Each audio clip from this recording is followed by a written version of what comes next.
Is it actually possible to build wealth when you're living on a single income?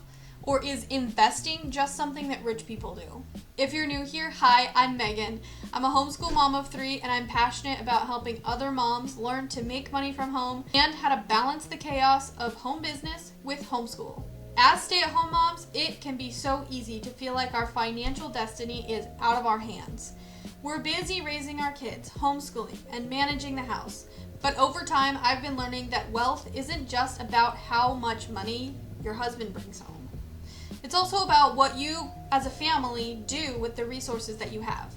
Today, I'm going to share with you the top 3 things that we use to take financial pressure off of our family and build financial freedom. Number 1, let's start with the foundation. You can't grow money that you don't have.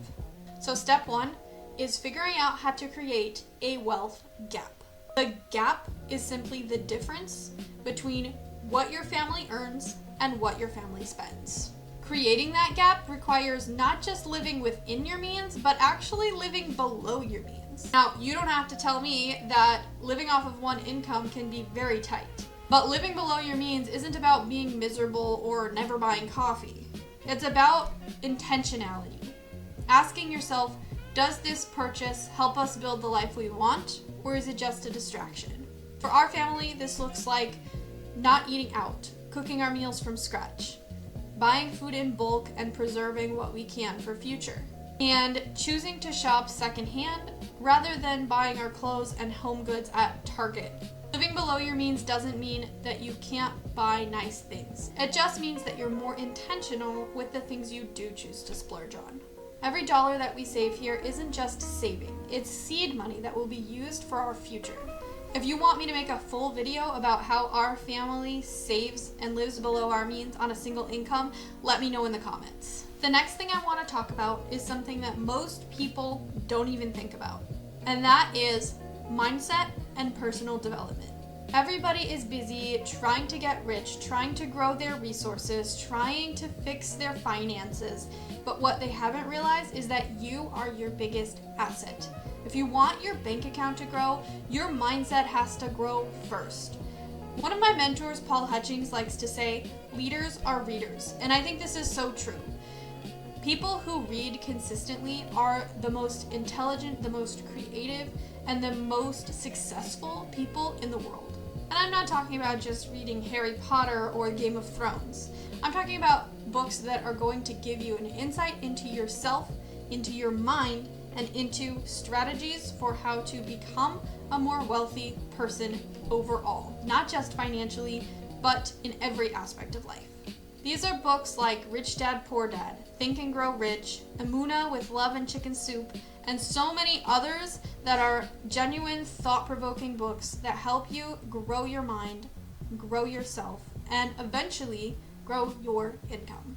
And reading books isn't the only way to practice personal development. You can read books, listen to podcasts, or even join a morning mindset call like the one I'll link in the description.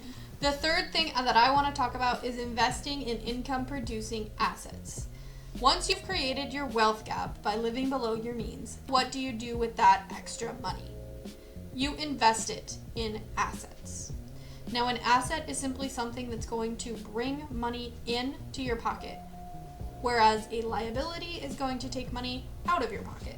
Now, most people, when we think of income producing assets, one of the first things we think of is real estate. Now, real estate is an amazing income producing asset. You buy a house, you put it up for rent, and you watch residual income roll in month after month. However, most of us don't have the seed money to start investing in real estate right away. That means we have to be creative and come up with other options.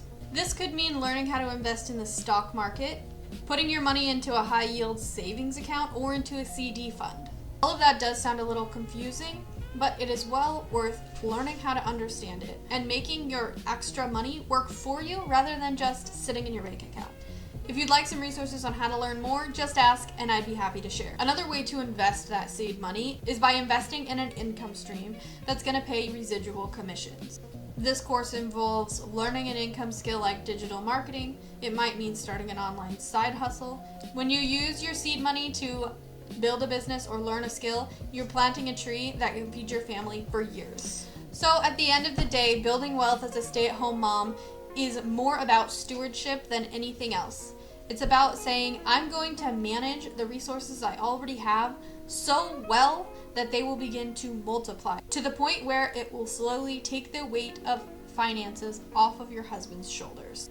And I'd love to know which one of these areas has been the hardest for your family. Is it the budgeting, the mindset, or learning how to invest that seed money? Let me know in the comments. And if you're curious about the asset side of this plan and wondering what company I've put my trust in to grow my residual income, then check out the description where I've shared a video about my journey with the Home Business Academy. Don't forget to subscribe, and I'll see you in the next video.